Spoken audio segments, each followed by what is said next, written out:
Hello, everyone. Welcome back.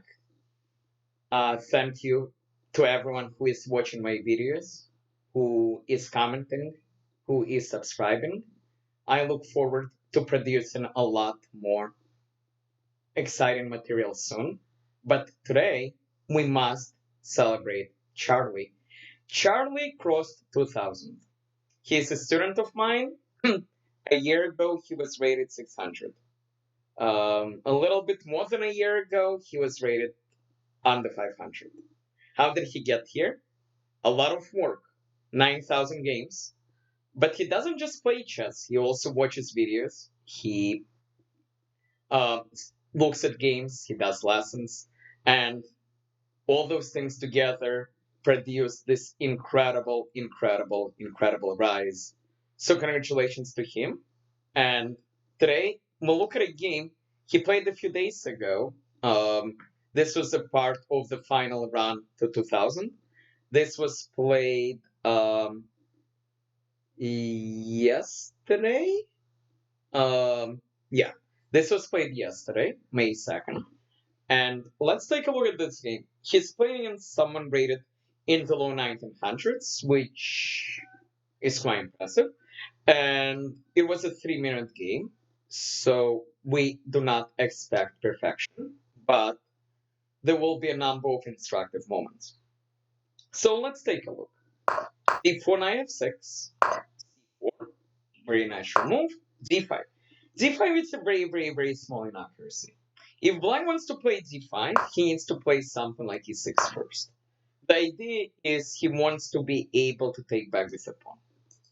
The reason is, well, you will see the reason in this game. Because now we can take. And whatever black takes back with, this thing will get chased around.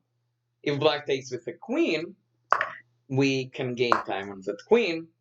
The queen moves, and then it's our move again. If he takes with a knight, we would like to play e4. There are a few reasons why e4 right away does not work. Um, it's a little bit better to play knight f3 first. I will show the reasons in a separate video. The main point of knight f3 is we will play e4 next. It's important to stop ideas of something like pawn e5. Again, I will explain why in a separate video. But let's look at what happened here. Bishop g4, black develops. The minor downside of this move is this square becomes a little bit weak.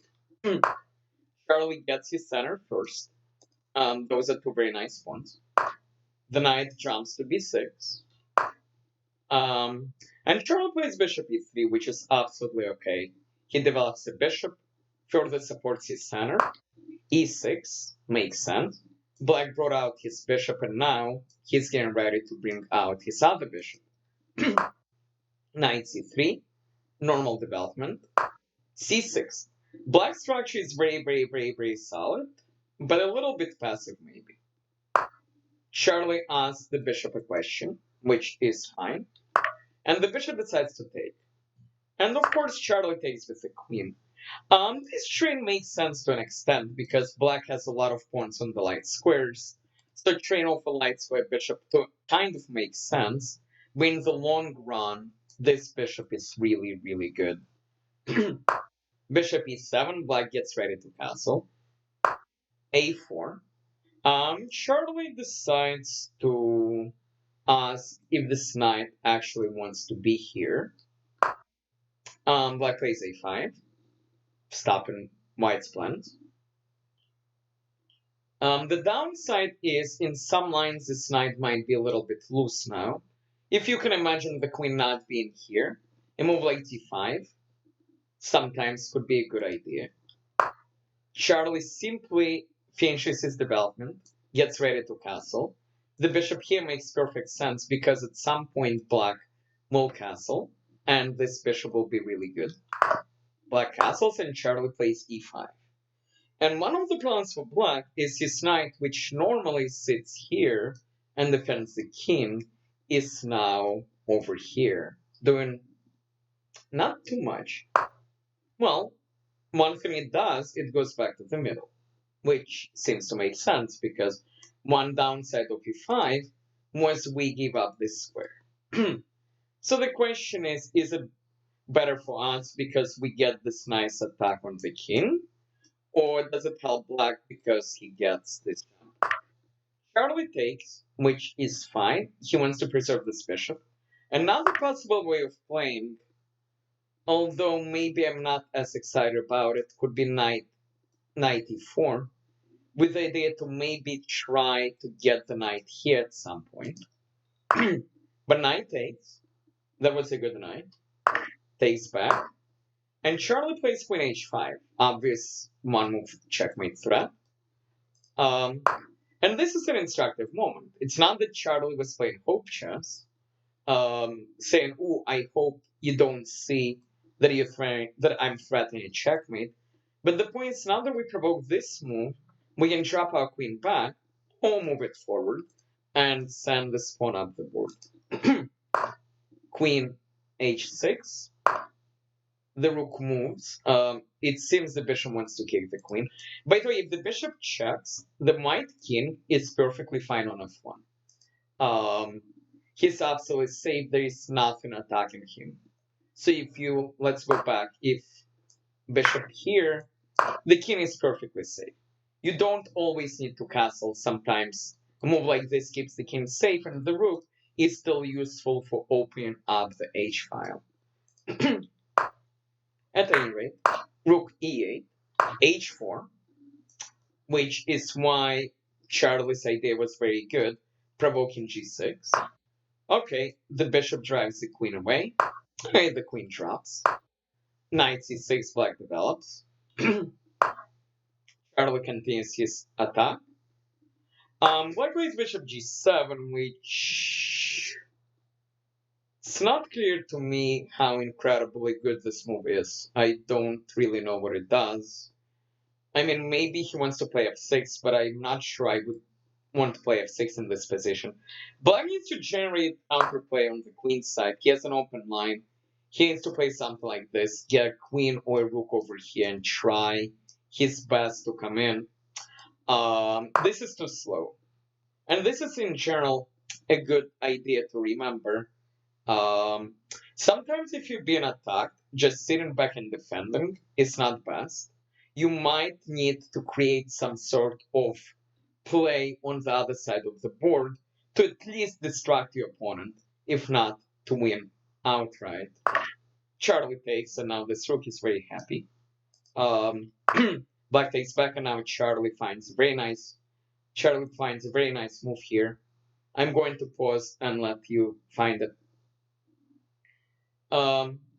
Usually when you attack, you think about moving forward, but in this case, the queen drops back because we need to connect to this square, and black's position simply falls apart.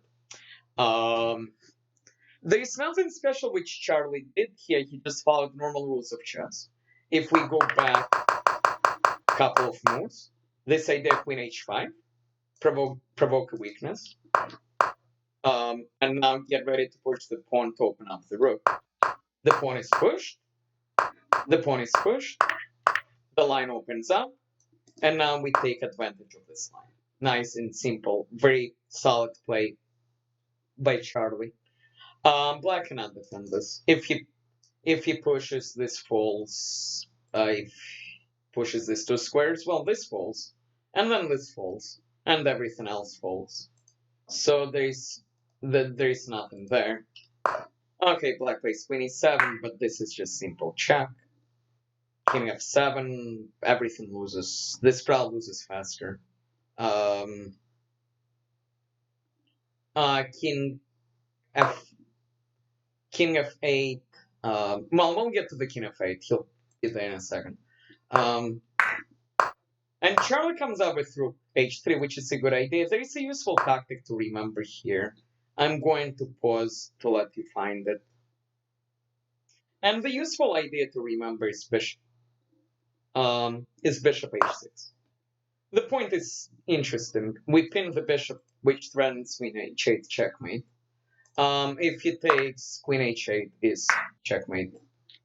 If he doesn't take, well, good luck surviving this.